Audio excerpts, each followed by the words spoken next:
Hello, good morning, good afternoon, good evening, whenever you are watching my videos। तो आज की topic है relation and function. ये class 12th की हम बात कर रहे हैं, मैथमेटिक्स की, और बहुत ही इंपॉर्टेंट चैप्टर है, जैसे कि पहला चैप्टर है।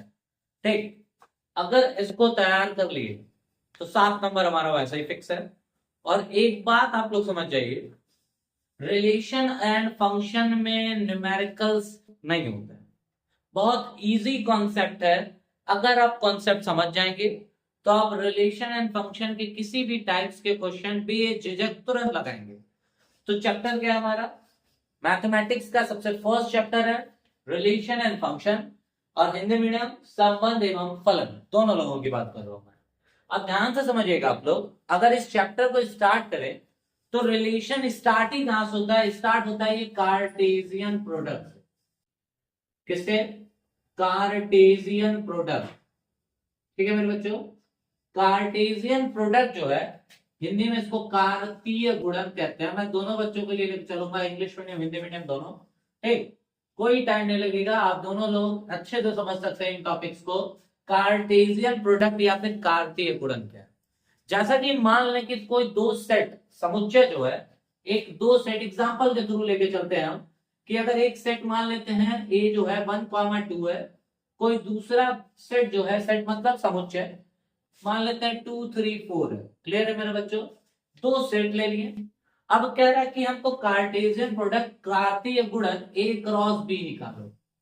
तो अगर ए क्रॉस बी पूछ रहा है बच्चों, इसका मतलब ए का बी के साथ अगर कार्टेशियन प्रोडक्ट निकाल रहे हैं तो ए के जितने भी अवयव हैं, दैट मींस द एलिमेंट हैं, उन सब का बी के एलिमेंट्स के साथ ऑर्डर्ड पेयर बनाते हुए चले जाएंगे। जैसा कि ए में पहला एलिमेंट 1 है, इस 1 का इन तीनों एलिमेंट्स के साथ पेयर बनाएंगे।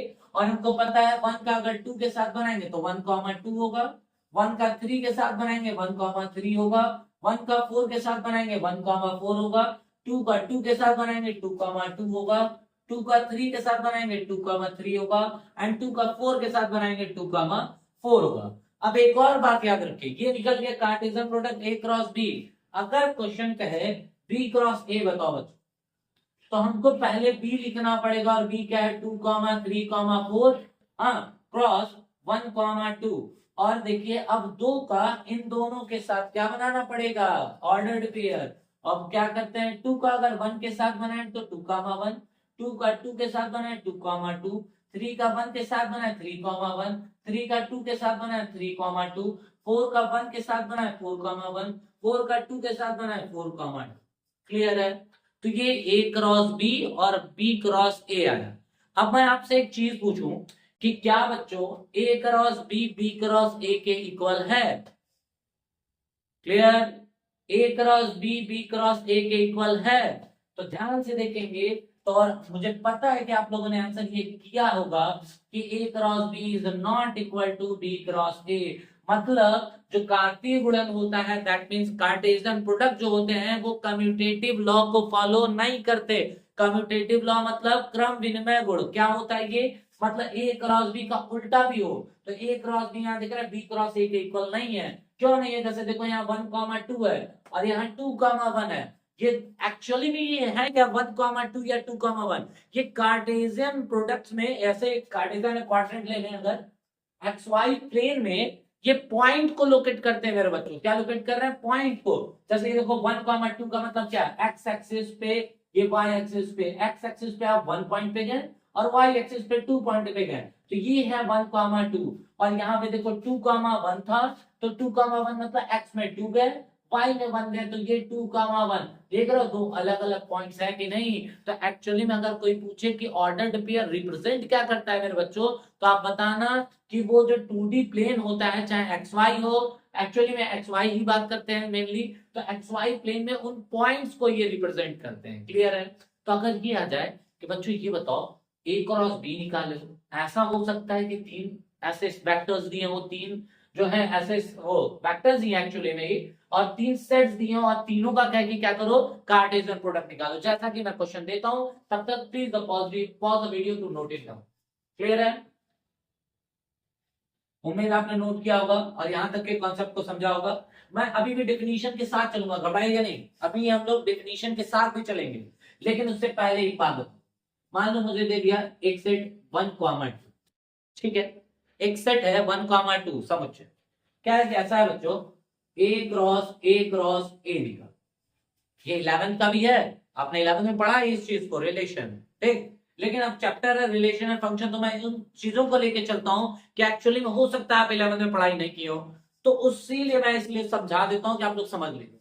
क्वेश्चन दे दिया कि A क्रॉस A निकालो, तो उसमें दो सेट्स थे जिनका हम क्रॉस प्रोडक्ट कर रहे थे, तो वहां पे क्या मिल रहा था, ऑर्डर्ड पेयर, क्योंकि दो थे, यहाँ पे 3 आएंगे, तो ऑर्डर्ड ट्रिपलेट कहलाएगा। अब कैसे निकालेंगे वो समझना, मतलब एक हो जाएगा 1, 2, दूसरा हो जाएगा 1, 2 और तीसरा हो जाएगा 1, 2। क्लियर है यहां तक।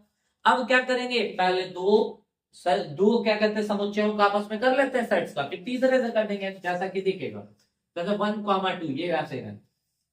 इनकी बात करें, अगर इनकी बात करेंगे, मैं सही बना देता हूँ ये, अगर इनकी बात करें तो पहले 1 का 1 के साथ तो 1, 1 का 2 के साथ 1, 2, 2 का 1 के साथ 2, 1, 2 का 2 के साथ 2, 2। उम्मीद है मेरे बच्चों आपको ये बात समझ में आया होगा, मैंने इन दोनों का निकाल दिया, ऑर्डर पेयर आएंगे। फिर से अब इससे करते हैं, तो इस 1 का इन सब के साथ, तो जो कि पहले है ये, इसलिए पहले रहेगा इनसे, तो 1, 1 था, इससे भी पहले ये 1 रहेगा, तो 1, 1, 1। उम्मीद है समझ में आया। अब 1 का इसके साथ सब में पहले लगा दो 1, 1, 2, फिर इसमें लगा दो 1, 2, 1, फिर इसमें लगा दो 1, 2, 2। अब 1 के साथ किए ना चारों के साथ, अब 2 से कर दो भाई, तो 2, 1, 1, 2 का इसके साथ 2, 1, 2, फिर इसके साथ 2, 2, 1, फिर इसके साथ 2, 2, 2। अब देख रहा होगा तीन तीन पॉइंट आ रहे हैं, ये क्या है, ऑर्डर्ड ट्रिपलेट है, क्योंकि 3 पॉइंट है। अब एक बात और समझना, ये 3 पॉइंट है तो इसका मतलब क्या है, हमको पता है कोई भी चीज सिर्फ 2 डायमेंशनल नहीं होता है, हमको 3D पता है, 3 डायमेंशनल। 3 डायमेंशनल का मतलब क्या, 3 axis, X axis, Y axis, Z axis. मतलब ये 1, 1, 1 एक ऐसा पॉइंट है जो किसी 3D में लोकेट कर रहा है, मतलब ये एक्स एक्सिस है, ये वाई एक्सिस है, ये जेड एक्सिस है, तो ये देखो ओरिजिन हो गया, तो x में भी मैं 1 गया, y में भी मैं 1 गया और z में भी मैं 1 गया, तो मतलब मैं कहीं यहां एक पॉइंट ले लेता हूं 1, 1, 1। अब ये ऐसे मैंने डी फेस है, अब मैं उस पे कैसे रिप्रेजेंट करूं, तो उस चीज को मैंने समझाया कि तुम x में यहां से 1 पे गए ऊपर, फिर y पे 1 पे गए, अब फिर z में आगे बढ़े, मतलब यहां है वो पॉइंट, यहां। क्लियर है मेरे बच्चों, यहां बनाया मैंने वो पॉइंट, ठीक, 1, 1 मतलब वो 3D में रिप्रेजेंट कर रहा है। तो ये हो गए कार्तीय गुणन या फिर कार्टेशियन प्रोडक्ट।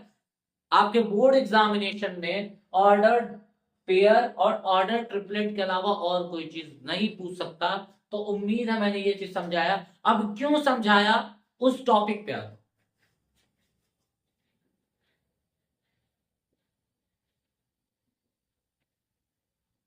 जैसा कि बच्चों हमने ये पढ़ लिया कि ऑर्डर्ड पेयर या ऑर्डर ट्रिपलेट क्या है, वो कहां से है, कार्टेशियन प्रोडक्ट या कार्तीय गुणन से है। अब हमारा जो चैप्टर है, चैप्टर क्या है, रिलेशन एंड फंक्शन।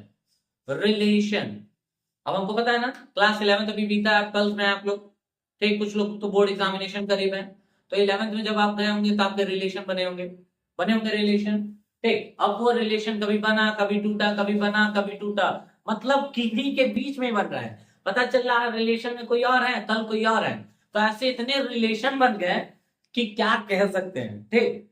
अब एक चीज है फंक्शन। फंक्शन क्या है, मैं वैसे समझा रहा हूं, फंक्शन आपको पता है कि अभी तक तो रिलेशन बना रहे थे 11th में, ठीक। अब 12th आया, 12th के बाद ग्रेजुएशन करोगे ना, हाँ कर सकते हो। उसके बाद पोस्ट ग्रेजुएशन, एक टाइम के बाद क्या होगा, सर से बाल झड़ने लगेगा, तो मतलब तुमको शादी करना पड़ेगा, तो वो अब पवित्र रिश्ता हो जाएगा, वो एक्चुअली में फंक्शन हो गया, क्योंकि बीबी एक ही रखोगे ना, एक से ज्यादा रखोगे तो फिर दिक्कत होगा, ठीक। तो रिलेशन आप किसी से भी बना ले रहे हो, फंक्शन क्या है, सिर्फ एक से।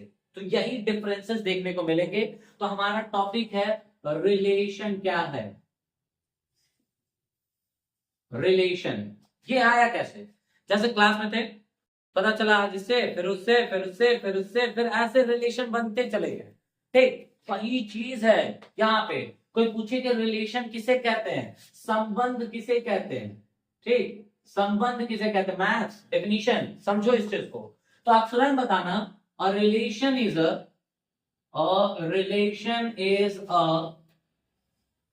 Subset of Cartesian product. अरे भाई ये क्या है, मैथ्स में डेफिनेशन, हाँ भाई होगा। What is relation? Relation is the subset of Cartesian product. उम्मीद है मेरे बच्चों समझ में आ रहा होगा आप लोगों को, हिंदी मीडियम, हाँ बेहोश नहीं होना आपके लिए भी, ठीक। संबंध पूछ रहा है, संबंध क्या है, संबंध जो होता है कार्तीय गुणनफल के उप समुच्चयों को संबंध कहते हैं। क्या? कार्तीय गुणनफलों के उप समुच्चयों को संबंध कहते हैं। और relation is a subset of the Cartesian product. अभी जैसे मैंने इससे पहले, इसके पीछे जाओगे तो अभी आपको पता है, आपने पढ़ा कार्टेशियन प्रोडक्ट, उसमें आपने देखा ए क्रॉस बी निकाल लेते या ए क्रॉस ए निकाल लेते, उन्हीं में से किसी भी एक टर्म को उठा दो। जैसे मान लो ए क्रॉस ए कुछ भी था ना, हाँ ए से मिलके बना है, तो मैंने कोई एक रिलेशन ले लिया ए से बी में, कोई दो सेट्स के बीच में, और मैं ऐसे लिख दिया 1,2, ठीक, ऐसा लिख दिया मैंने, तो ये उस कार्टेशियन प्रोडक्ट का एक पार्ट उठा के रख दिया मैंने, तो उसका क्या है, ये सबसेट है। और एक्चुअली में ये एक रिलेशन, क्लियर है? तो कोई पूछे रिलेशन क्या है, तो relation is a subset of Cartesian product. ये मत बता देना कि सर रिलेशन वो है जो मेरा उसके, ऐसा कुछ नहीं है, ठीक। Relation is a subset of Cartesian product होता है, ठीक। कार्तीय गुणनफल के उप समुच्चयों को क्या कहते हैं, संबंध कहते हैं। तो उम्मीद है बच्चों आप लोगों को ये समझ में आया। अब मैं एक और चीज समझाता हूं, थोड़े टॉपिक्स को और तेजी से लेके चलता हूं ताकि आप लोगों को पूरा क्लियर हो जाए, ठीक। रिलेशन कुछ भी हो सकता है, ठीक, माँ का बच्चे के साथ, बच्चे का माँ के साथ, माँ के पिता के, माँ के साथ, माँ की बहन के साथ, कुछ भी संबंध बन सकता है भाई, ठीक। अब बराबर का संबंध हो सकता है, इक्वल का, ग्रेटर देन का सिंबल हो सकता है, लेस देन का सिंबल हो सकता है, ठीक, प्लस का सिंबल, कुछ भी। अब बात आती है types of relation, types of relations. अरे भाई कितने तरह के रिलेशन है, ठीक है। अब जैसे कई तरह के रिलेशन होता है, आप लोग जानते हो, ठीक, लड़का लड़की के बीच, कभी कभी लड़की लड़की के बीच, कभी कभी लड़का लड़के के बीच, तो उनके लिए दिक्कत है, उनको दवा कराना पड़ेगा, ठीक। अब टाइप्स ऑफ रिलेशंस की अगर मैं बात करूं, संबंध के प्रकार के, तो सबसे पहला ही संबंध, ठीक, जो 11th में हम लोग के दिमाग के साथ हो गई थी, क्या था भाई वो, इम्पटी रिलेशन। अरे भाई इम्पटी रिलेशन, ठीक, हिंदी में रिक्त संबंध। कौन संबंध? रिक्त, मतलब बस अफवाह उड़ा था, पता चला कुछ है ही नहीं, ठीक। रिक्त संबंध या फिर इम्पटी रिलेशन। अब इम्पटी रिलेशन क्या है? अच्छा हम लोग पढ़े थे नल सेट, याद होगा तुम लोग को, रिक्त समुच्चय 11th में, null set, void set, empty set, वहीं से लाया है। अब इम्पटी सेट किसको बोलते थे, या नल सेट या फिर रिक्त समुच्चय किसको बोलते थे? ऐसा समुच्चय जिसमें एक भी अवयव ना हो, ऐसा सेट जिसमें एक भी एलिमेंट ना हो, the set which does not require any element are called null set, void set, empty set. वही चीज तो ये भी होगा। और relation, the relation in which there is no any element, भाई, या फिर ऐसा लिख सकते हैं जो एनसीईआरटी में लिखा, relation is said to be empty when there is no any element.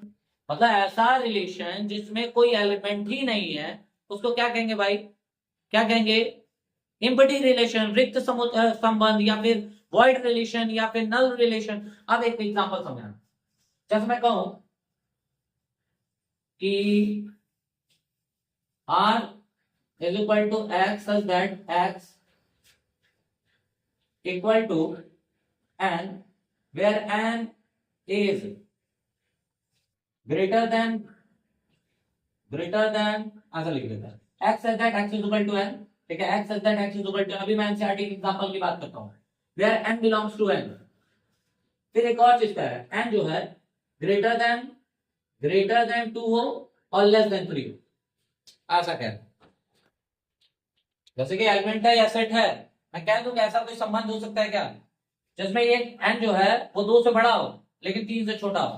क्या दो कोई ऐसा नेचुरल नंबर है, प्राकृतिक संख्या है जो 2 से बड़ा हो लेकिन 3 से छोटा हो? ऐसा है नहीं भाई, 2 के जस्ट बाद 3 आना है। कोई ऐसा नहीं ना जो कह रहा है सर 2.1 हो सकता है या 2.1, भाई वो नेचुरल नंबर नहीं है। ठीक, तो ऐसा पॉसिबल ही नहीं है, ऐसा कोई सेट ही नहीं है। तो जब सेट नहीं है तो ऐसा कोई रिलेशन भी नहीं होगा। अच्छा ठीक है, ऐसे चीज समझा रहा है ना। तो आपके एनसीईआरटी में मैं एग्जांपल की बात करता हूँ, आपके एनसीईआरटी के एक एग्जांपल की बात करता हूँ। और एग्जांपल की बात करूं एनसीईआरटी के, तो आप लोग के पास बुक होगा तो आप लोग पढ़ोगे तो उसमें देखोगे, ठीक, उसमें साफ साफ है कि एक बॉयज हॉस्टल है या फिर गर्ल्स हॉस्टल होगा, कुछ भी एक चीज है। ठीक है, मैं देख ही देता हूँ वो चीज।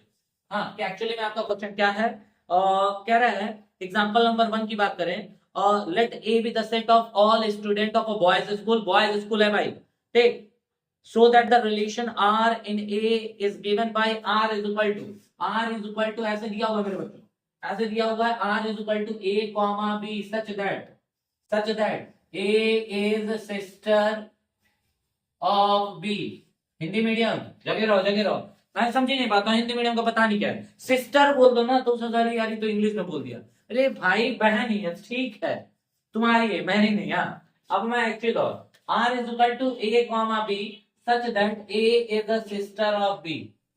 अब तुम सोचो, स्कूल कैसा था, बॉयज स्कूल था। अब बॉयज स्कूल में लड़की क्या कर रही है भाई, और अगर लड़की है तो वो बहन नहीं होगी। तो दिक्कत वाली बात ये है कि हम साफ साफ कह सकते हैं कि the given relation is empty relation, because कहें आके, because the school is boys, so there can not be any girl। ठीक है भैया, अगर लड़की पकड़ी गई देखो भाई पता करो कहां से आई हो, ठीक, वरना तो ये इम्पटी रिलेशन है, बॉयज स्कूल है तो वहां गर्ल्स हो ही नहीं सकती। और ये हमारा एग्जांपल नंबर 1 था। कैसे लिखना है, कैसे बताना है, ये आप लोग को समझ, क्या न्यूमेरिकल लगाया मैंने, कोई न्यूमेरिकल नहीं लगाया, बस मैं ये रट लिया कि इम्पटी रिलेशन क्या होगा। इम्पटी रिलेशन ऐसा होगा जिसमें एक भी एलिमेंट नहीं है, मतलब पॉसिबिलिटी है ही नहीं, वो कुछ हो ही नहीं सकता। तो भाई मैं साफ साफ लिख दिया, कह रहा था ए कॉमा बी एक रिलेशन है जिसमें ए जो है वो बी की सिस्टर है, ठीक। अब ए बी की सिस्टर हो ही नहीं सकती क्योंकि ए और बी दोनों कहां से बिलोंग कर रहे हैं, कहां से बिलोंग कर रहे हैं, ऐसे सेट से जो बॉयज स्कूल में। अब बॉयज स्कूल में सब के सब क्या है, बॉयज होंगे, गर्ल्स एक भी नहीं, ठीक है। अब मैं एक और टाइप के रिलेशन की बात करता हूँ, ठीक, एक और टाइप के रिलेशन, हिंदी मीडियम, रिलेशन मतलब संबंध भाई, ठीक।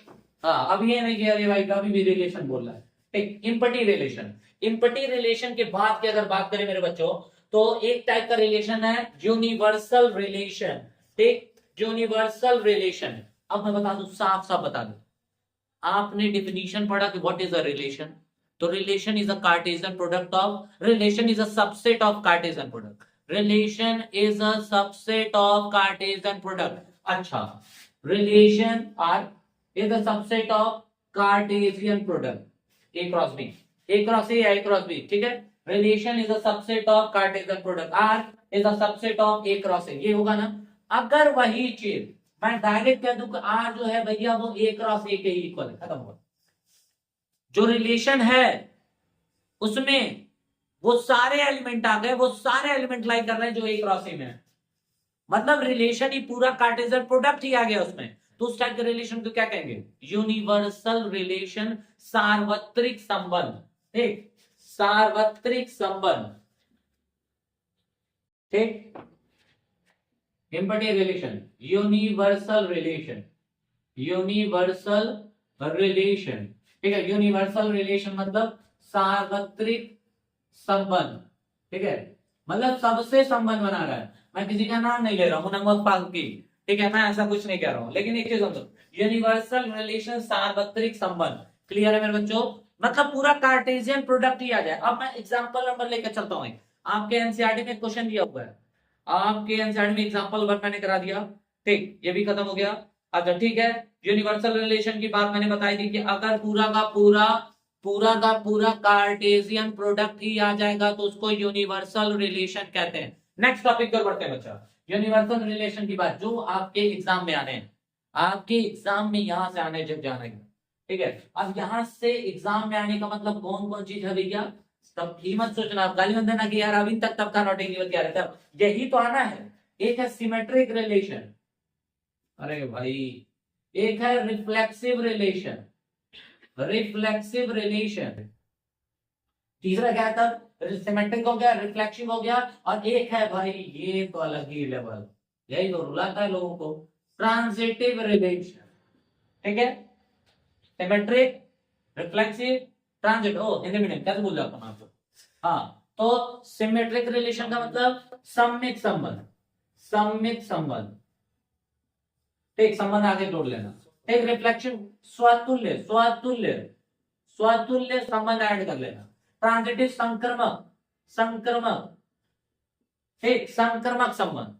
एक बात याद रखना, अगर कोई रिलेशन, मैं अभी समझा दूं, अभी समझा दूं, बाद में ये समझाऊंगा कि ये सिमेट्रिक क्या होता है, रिफ्लेक्सिव क्या होता है, ट्रांजिटिव। उससे पहले एक चीज समझ जाओ। ठीक है विनीता, आपको पता है अगर कोई रिलेशन सिमेट्रिक रिलेशन है, रिफ्लेक्सिव रिलेशन है और ट्रांजिटिव रिलेशन, ये तीनों रिलेशन है तो वो कैसे रिलेशन होते हैं, इक्वी बैलेंस। बहुत ही बेहतरीन आंसर दिया आप लोगों ने। ठीक, मेरे बच्चों ने बोला कि अगर एक रिलेशन सिमेट्रिक है, दूसरा रिफ्लेक्सिव है, तीसरा ट्रांजिटिव, तीनों है वो, तो वो इक्वी बैलेंस रिलेशन होता है। ऐसे पढ़ो मैथ, ऐसे। ठीक, ऐसे मैथ पढ़ना होता है। अभी तक मैंने कोई न्यूमेरिकल नहीं लिखा, कुछ नहीं लिखा। अभी तक हम लोग पढ़ रहे हैं जैसे हम लोग अदर सब्जेक्ट पढ़ते हैं, फिजिक्स पढ़ते हैं, केमिस्ट्री पढ़ते हैं, वैसे चल रहा है। ठीक, तो समझो, अगर एक बार कॉन्सेप्ट समझ गए तो भाई पेन उठाने की भी जरूरत नहीं पड़ेगी। पेन तो उठाना पड़ेगा, लिखना पड़ेगा, लेकिन आंसर दिमाग में पहले हो जाएगा, फिर उसके बाद ही उठाओगे। अगर कोई रिलेशन सिमेट्रिक है, रिफ्लेक्सिव है, ट्रांजिटिव है, तो इक्वी बैलेंस रिलेशन होगा, और इक्वी बैलेंस रिलेशन को तुल्यता संबंध कहते हैं। ठीक है, हिंदी मीडियम क्लियर है मेरे बच्चों। अब बात ये आई, आप लोग ये कहेंगे अरे ठीक है ये समझा दिए तुम कि इनवर्टेड रिलेशन क्या होता है जिसमें एक भी एलिमेंट ना हो। यूनिवर्सल रिलेशन क्या है कि जब रिलेशन पूरा कार्टेशियन प्रोडक्ट ही आ जाए। फिर सिमेट्रिक नहीं बताया तुम, रिफ्लेक्शन नहीं बताया, ट्रांजिटिव नहीं बताया, लेकिन तुम ये बता दिए कि अगर कोई रिलेशन सिमेट्रिक है, रिफ्लेक्सिव है, ट्रांजिटिव है, तो वो क्या कहलाएगा, इक्वी बैलेंस रिलेशन कहलाएगा। ठीक है, जिसको हिंदी में तुल्यता संबंध कहते हैं। अब मैं पढ़ लेता हूं कि सिमेट्रिक का मतलब क्या है, रिफ्लेक्सिव का मतलब क्या है, ट्रांजिटिव का मतलब क्या है।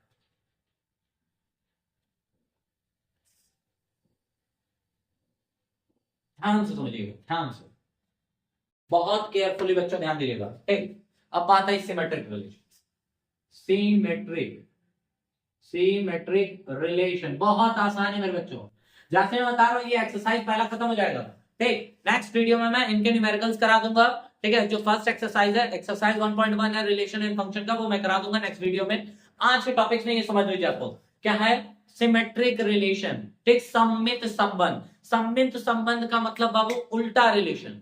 जो संबंध, एकदम ऐसे रट जाओ, जो रिलेशन ए का बी से है, वही रिलेशन बी का ए से अगर हो गया, जो रिलेशन ए का बी से है, वही रिलेशन अगर बी का ए से हो गया, तो वो कौन है, कौन है वो, सिमेट्रिक रिलेशन। अब मैं एक चीज पूछ रहा हूं, आप लोग आंसर क्या, अगर वीडियो देखेंगे आप लोग तो आप लोग जरूर कमेंट करिएगा इस चीज को। मैं ये पूछ रहा हूं कि भाई का रिलेशन क्या है, रिलेशन ऑफ अ ब्रदर। मैं कह रहा हूं कि एक रिलेशन है A comma B, such that A is brother, brother of B. ठीक है, इन एनी स्कूल, कोई स्कूल है, अब वहां पे ये कंपलसरी नहीं है कि ब्रदर, वो क्या कहते हैं, बॉयज स्कूल है या गर्ल्स स्कूल है, नहीं नहीं, हम लोग उसमें भेदभाव नहीं रखते, हम लोग मिलजुल के रहते हैं। ठीक, हाँ, तो एक रिलेशन है A comma B such that A is a brother of B. मैं पूछना चाहूंगा क्या ये सिमेट्रिक रिलेशन है, क्या ये सिमेट्रिक है। मैं बता चुका हूं सिमेट्रिक क्या है, जो रिलेशन ए का बी से वही रिलेशन बी का ऐसे, क्या सिमेट्रिक है ये, सोचो, ये सोचिए सोचिए, क्या ये, अगर सोचना स्टार्ट कर दिए आसान हो जाएगा, एकदम ऐसे चुटकी में लगाओगे। अब देखो मैं बताता हूं, आपको पता है ए कॉमा बी का ये रिलेशन दिया है कि A is a brother of B, लेकिन आप ये जानते हैं कि इसका ये कहने का मतलब है कि ए का बी के साथ ऐसा रिलेशन है कि ए बी का भाई है, लेकिन बी ए की बहन भी तो हो सकती है। ये भी तो सोचिए, हो सकती है, अगर मसला बिगड़ा तो भाई खत्म है खेल। ठीक, अगर बॉयज स्कूल कह देता तब पॉसिबल था। ठीक, क्लियर है बात। तो अगर ए बी का भाई है तो बी ए की बहन भी हो सकती है, मतलब रिलेशन जस्टिफाई नहीं हुआ, सेटिस्फाई नहीं कर रहा है, मतलब भाई का रिलेशनशिप अगर कहें तो वो जो है सिमेट्रिक नहीं है। क्लियर है मेरे बच्चों, क्लियर है, उम्मीद है समझ में आया। अच्छा, अगर मैं ऐसे लिख दूं A is son of B, A is a son of B, A is a son of B. अब मैं पूछता हूं कि क्या ये सिमेट्रिक है, सोच के बताइए, सोच के, सोच के। A is a son of B, तो मेरे बच्चों ये भी सिमेट्रिक नहीं है। कैसे सिमेट्रिक नहीं है, अगर ए बी का सन है तो बी ए का सन थोड़ी होगा भाई जब उल्टा करेंगे तो। अगर ए रिलेटेड टू बी हमने ये लिखा कि A is son of B, हाँ, तो बी रिलेटेड टू ए हो गया कि बी इज फादर ऑफ ए। नहीं आया, नहीं आया भाई। ए अगर बी का लड़का है तो बी ए का फादर हो गया तो मदर होगा। अगर बॉयज की बात कर रहे हैं तो फादर होगा वरना मदर होगा। क्लियर है? इसका मतलब ये भी जो है सिमेट्रिक रिलेशन नहीं है। अब मैं एक क्वेश्चन पूछना चाहूंगा, ठीक, एक क्वेश्चन पूछना चाहूंगा, देखते हैं। एग्जाम्पल नंबर 3, एग्जाम्पल नंबर 3, आपका एग्जाम्पल नंबर 3 जो दिया हुआ है, ध्यान से सुनिएगा। एग्जाम्पल नंबर 3 दिया हुआ है, ये कह रहा है क्वेश्चन। अच्छा, एग्जाम्पल नंबर 2 भी देख लेते हैं। ठीक, इक्वी बैलेंस रिलेशन की ये बात किया है। ठीक, इक्वी बैलेंस रिलेशन की बात किया है, मतलब सिमेट्रिक, रिफ्लेक्सिव और ट्रांजिटिव तीनों होने चाहिए। और मैंने सिमेट्रिक अभी बता दिया ना। चलो 2 मिनट में तुरंत खत्म कर देता हूं। सिमेट्रिक था, रिफ्लेक्सिव था,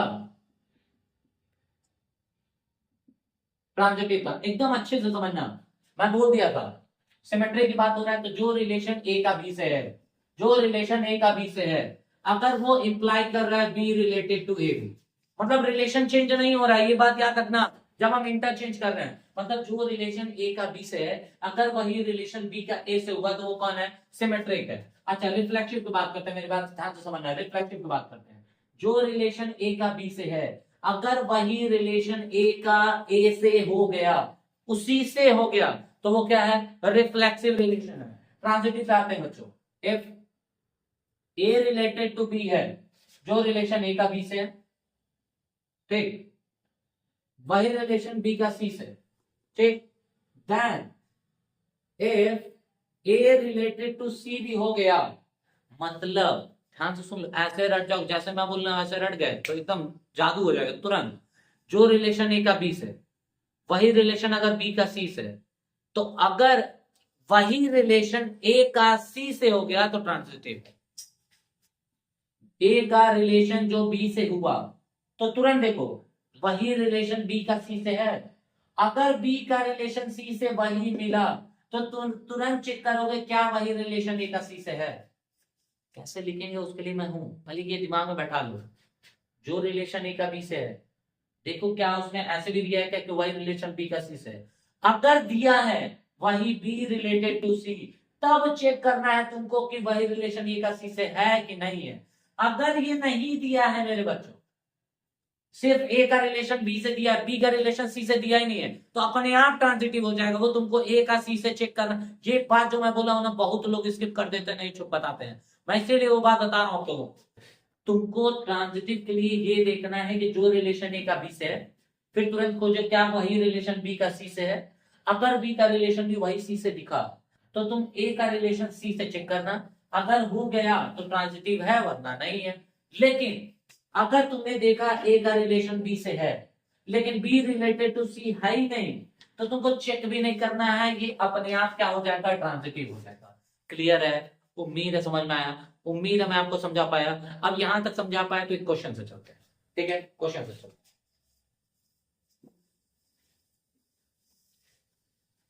क्वेश्चन से चलते हैं, अपने आप लोग समझेंगे। ठीक है, क्वेश्चन से समझते हैं।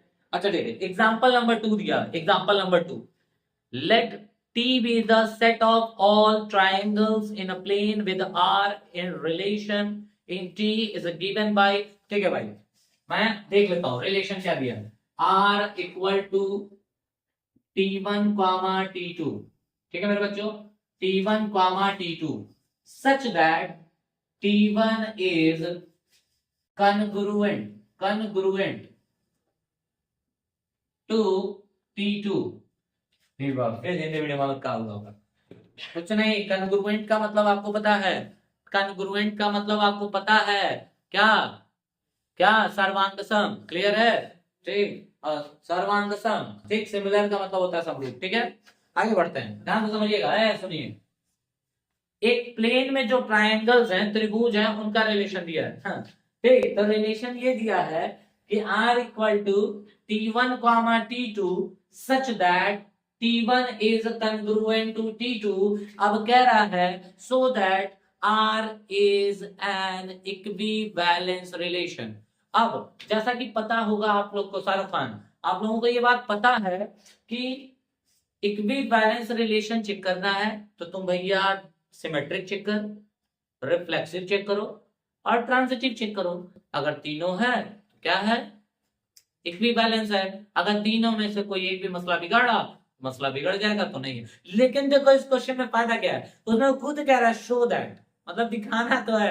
तो जब दिखाने के लिए कह दिया तो कैसे दिखा देंगे, क्या करना है। तो देखो मैं सॉल्व करता हूँ, और सॉल्व करने की अगर बात करें तो पहले हम चेक करते हैं सिमेट्री। ध्यान से समझना, बहुत आसान है, बहुत आसान, एकदम भूजा है भी, एकदम मतलब क्या ही बताऊं। सिमेट्रिक रिलेशन, गिवन की बात करते हैं, गिवन, ध्यान से समझना। आपको गिवन क्या है मेरे बच्चों, गिवन है कि A related to B, sorry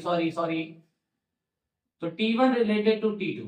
क्या दिया भाई T1 रिलेटेड टू T2, कि T1 is congruent to T2। नहीं आया भाई, ये दिया है कि T1 का T2 से इस हिसाब से रिलेशन है कि T1 जो है वो T2 का कॉन्ग्रुएंट है।